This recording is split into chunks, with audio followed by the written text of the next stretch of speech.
Түйені көрсе жылқы неге қалтырайды? Ертеде жылқы «Я Алла, мені ең сұлу жануар» дейді. Сонда да кейбір дене мүшелерімді бұдан да сұлу етіп жасап берсең деп Аллаға арыз айтады. Не керек дейді Алла.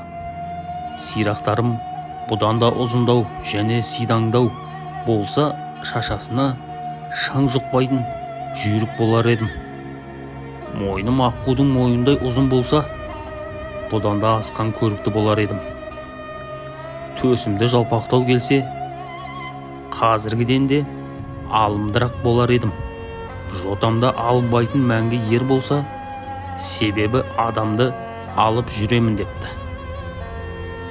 Болсын дегенде жерге дүңк етіп түйе түседі. Армиған түйені көргенде жылқы селк ете қалады.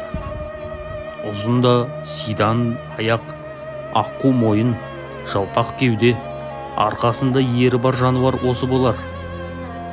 Осындай болғың келе ме дейді Алла Тағала. Жоқ дейді жылқы, тілі күрмеліп.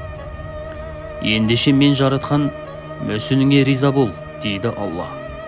Содан бері жылқы малы түйені көрсе денесі дір ете қалады екен.